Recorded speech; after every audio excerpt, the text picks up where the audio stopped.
네, 민족 최대 명절인 설 연휴가 시작됐습니다. 모두가 즐거워할 연휴 같지만 명절 때만 되면 오히려 스트레스를 호소하는 사람들도 적지 않다고 하는데요. 네, 누구나 겪을 수 있는 명절 증후군 예방법과 또 명절을 즐겁게 보낼 수 있는 방법에 대해서 이야기 나눠보겠습니다. 오늘은 최명기 정신과 전문의와 함께하겠습니다. 어서 오십시오. 네, 안녕하세요. 네, 새해 복 많이 받으십시오. 네, 새해 복 많이 받으세요. 자, 이게 저희가 말씀드렸지만 그 명절 되면 모두 즐거워하잖아요. 또 아이들한테는 뭐 세뱃돈도 받고 맛있는 것도 먹고 참 재밌을 시간인데 이게 개개인에 따라 다른 것 같습니다. 뭐 작년 뭐 부부들도 그렇고 또 청년층도 그렇고 개개인마다 다른 것 같은데요. 그러니까 그 어떤 층에서는 굉장히 스트레스 받는 시간들이다라고 얘기를 호소를 하는데 어떤 이유 때문에 이런 그 상황이 발생한다고 좀 볼 수 있을까요? 각자가 생각하는 이제 가족의 도리가 점점 달라지게 되는 거예요. 예를 들어서 이제 시부모님들 입장에서는 며느리 입장에서 당연히 며느리는 와서 이렇게 일정 시간 일을 해야 된다고 생각하게 되는데 며느리들의 입장에서는 과거와 다르게 이제 다들 맞벌이도 많고 그렇잖아요. 나도 가정에 기여하는 바가 많은데 왜 내가 가서 일을 갖다 해야만 되지라고 생각이 달라지게 되는 거고요. 남편의 입장에서는 그냥 자기 아내가 조용히 가서 있다 오면 좋은데 아내 입장에서는 또 그렇지 않은 거고요. 또 아내는 이제 세상이 달라졌으니 내가 시댁에 가는 만큼 당신도 장인 장모를 뵈야 된다고 하는 거고. 그렇죠. 또 부모님의 입장에서는 뭐 10대, 20대인 아들, 딸들이 당연히 자기가 가면 따라가 주기를 바라겠지만 그들의 입장에서는 할아버지, 할머니를 뭐 1년에 한 번, 2년에 한 번 보는 입장이니까 따라가고 싶지 않은 마음이 있고 거기에다가 경제적인 게 이제 가중되다가 보니까 이제 서로들 이제 비용을 갖고 문제도 생기고 또 성장이 저하가 되다가 보니까 재산 갖고 분쟁도 많거든요. 누구는 도와주고 누구는 안 도와주고. 그래서 이제 어떤 경우에는 또 시부모님들이 그러니까 부모님들이 자식들이 안 오기를 바라는 집도 있어요. 오기만 하면은 무섭다는 거예요. 돈 달라 그러니까. 그렇군요. 가족의 도리와 관련해서 이제 생각의 차이가 만들어내는 것이 명절 증후군이다라고 정리를 해주셨지 않습니까? 이 때문에 명절 앞뒤로 해서 명절 증후군 겪는 사람들이 하는 얘기가 명절 연휴가 길면 길수록 받는 고통이 커진다라는 표현을 많이 합니다.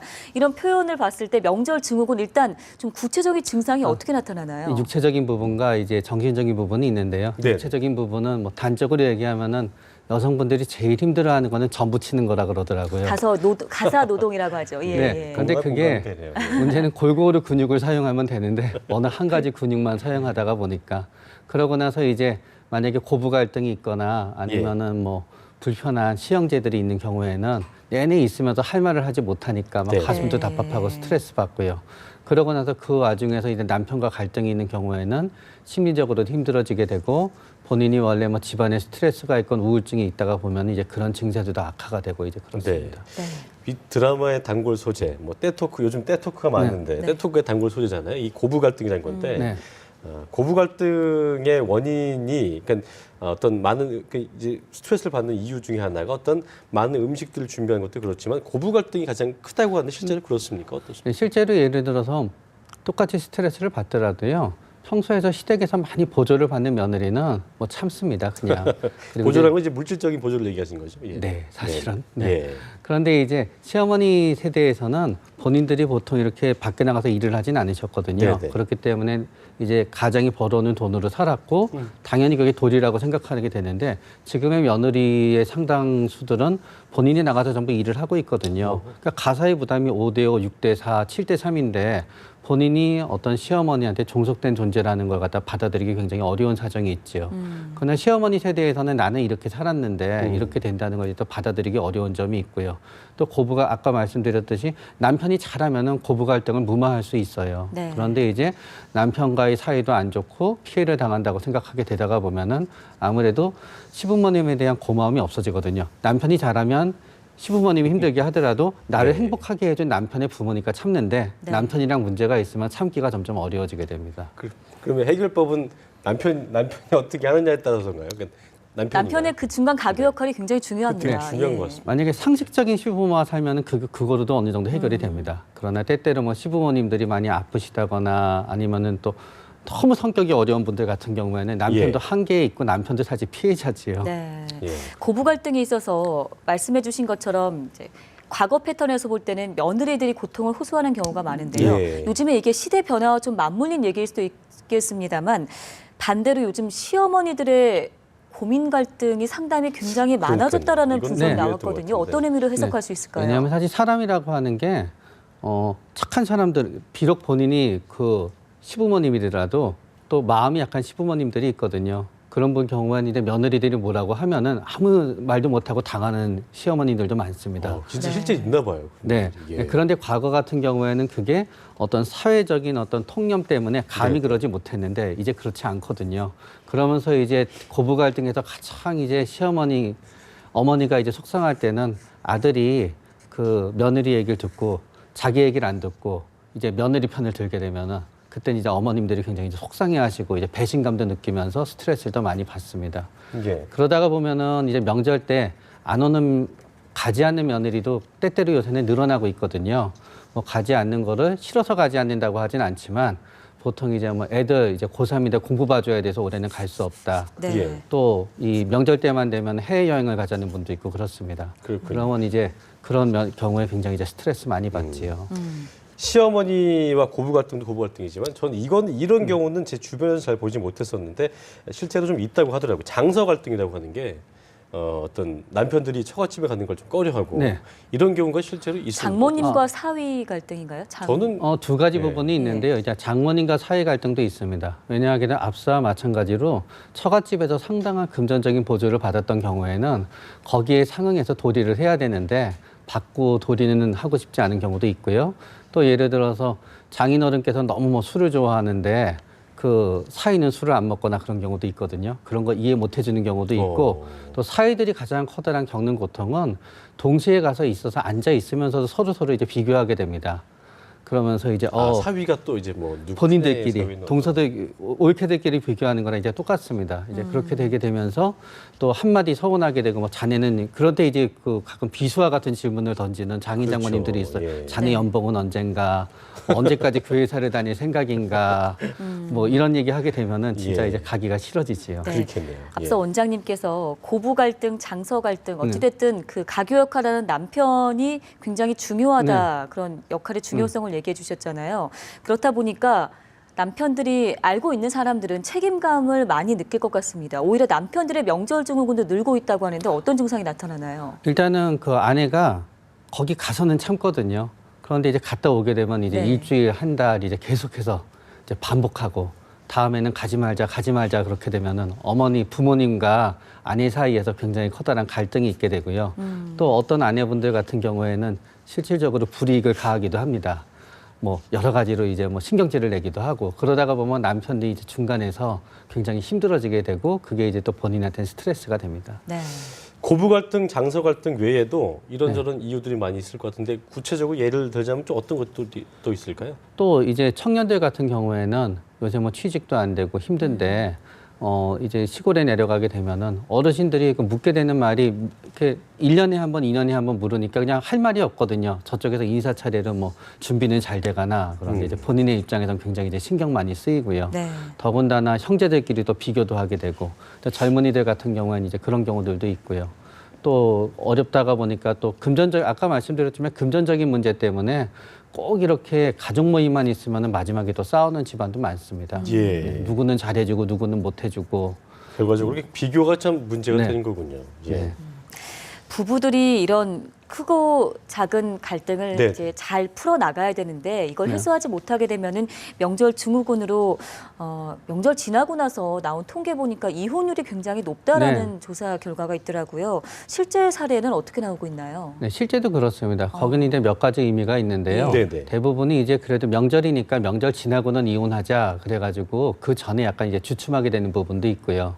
NG가 나면 참고 살려고 했는데 명절 때 이제 시부모님한테도 서운하긴 하지만 또 본인을 좀 이렇게 본인이 힘들었는데 그거를 남편이 알아봐 주지 않으면서 굉장히 또 힘들어진다고 이제 느끼는 경우도 있고요. 네. 그렇습니다.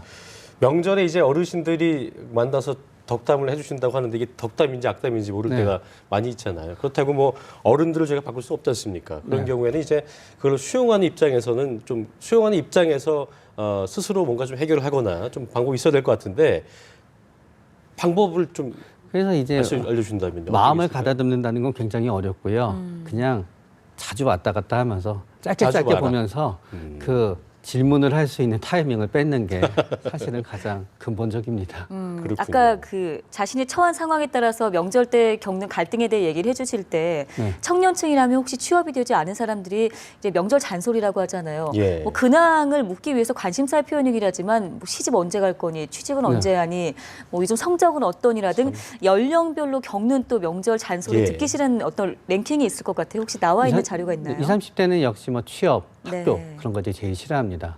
30, 40대는 뭐 직장에 대해서 묻는다거나 아니면은 뭐 언제 아이 낳을 거니 뭐 이런 거 제일 싫어하고요. 근데 또 어르신들도 되게 싫어하시는 말씀이 있습니다. 예를 들어서 어떤 게 어르신들이 이제 있을까요?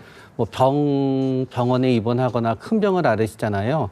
그러면은 그 만났을 때 모든 사람들은 뭐 건강하세요, 뭐 건강은 괜찮으십니까 네네. 그러는데 어르신들은 또 그 얘기 듣는 거 되게 싫어하시거든요. 부담으로 느껴질 수도 있겠어요. 네, 그렇죠. 예. 그냥 모른 체 해줬으면 좋겠는데 뭐 내년에는 건강하세요. 건강 얘기하는 게 어르신들한테 가장 커다란 스트레스입니다. 마치 그 얘기를 듣고 있으면은 네. 건강하지 않아도 빨리 어떻게 됐으면 하는 듯이 막 나쁘게 되게 생각하자면요. 네. 예, 그러니까요. 그 어쨌든 저희가 이제 그 5일 동안의 연휴를 보내야 되는데 저희가 또 이 문제점을 짚어봤지만 해결책을 모색하는 게 중요하잖아요. 그렇기 네. 때문에 박사님 모셨고요. 근데 원장님께서 보실 때 가족 간의 갈등을 피하는 대화법이라고 한다면은 이거 이제 모두가 보고 계실 텐데 어떤 것들이 좀 실질적으로 있을까요? 일단은 그래도 너무 당연하게 여기지 말고요. 조금 이제 아내가 힘들었으면은 고맙다고 얘기해주고 네. 그런 다음에 남편이 또 저기 친정에 가서 장인 장모님이랑 오랜 시간 있고 재밌게 해드렸으면은 또 고맙다고 얘기하고 이제 그런 태도가 중요하고요. 그 다음은 가서 있는 시간을 처음부터 잘 정하는 게 중요합니다. 만약에 아무리 길어지더라도 이틀이면 이틀, 3일이면 3일 딱 정해놓으면 참는데 정해놓은 걸 자꾸 어기다가 보면 이렇게 되게 되거든요. 그러고 나서 만약에 영 너무 갈등이 이전에 명절 이전에 뭐 한두 달 전에 굉장히 커다란 다툼이 있었다든가 그러면은 네. 그거는 뭐 부모님을 효도관광을 보내드리던 어떤 식으로 해서 한두 번 쪼고 한 번쯤은 너무 그 전에 갈등이 심했으면은 만남 자체를 갖다 조금은 한번 피해보는 것도 또 방법이 하나 좀 됩니다. 더 시간을 네. 가지면서 네, 대신 이제 그 예. 형태를 갖다 보기 싫어서 안 가요가 아니라 뭔가 이렇게 좀 해드리면서 예. 좀 부드럽게 한번 또 네. 만남을 또 피해보는 것도 방법이고 아니면은 명절 때 가서 누구랑 비교하는 게 싫으면은 명절 전이나 명절 후에 혼자만 조용히 찾아가서 부모님을 뵙는 것도 또 방법이 하나입니다. 청년들 같은 경우에. 네. 네. 쉽지 않지만 이성적으로 생각을 해야 되는 부분이 참 많겠군요. 네. 그렇군요. 고마움을 표현하는 태도의 네. 중요성, 가족 간의 배려에 대한 얘기를 해결책으로 얘기를 해주셨는데요. 매년 명절이 옵니다. 설이고 네. 또 가을에 예. 추석도 곧 찾아오게 되고요. 이렇다 보니까 여러 증후군, 뭐 갈등들 얘기 나오다 보니 일각에선 우리나라 그 명절 문화가 조금 바뀌어야 되지 않나라는 우려의 목소리도 좀 있더라고요. 이런 거에 대해서는 어떤 의견이신지요? 문화는 사실 바뀌어가고자 노력하지 않더라도 사실 바뀌어가고 있습니다. 네. 지금만 해도 이제 많은 청년들은 그 부모님을 갖다 너무 힘들다가 보니까 청년들의 75%는 연휴 기간 동안에 아르바이트를 하고 싶다고 하거든요. 내려가는 것보다. 네네. 그럼 그분들이 결혼을 하게 됐을 때 과연 명절마다 찾아갈 거냐 하면 그렇게 되진 않을 거예요. 그렇기 때문에 명절마다 이렇게 시골을 갖다 내려가는 어떤 문화는 지금 세대에서 가장 그래도 남아있는 거고요.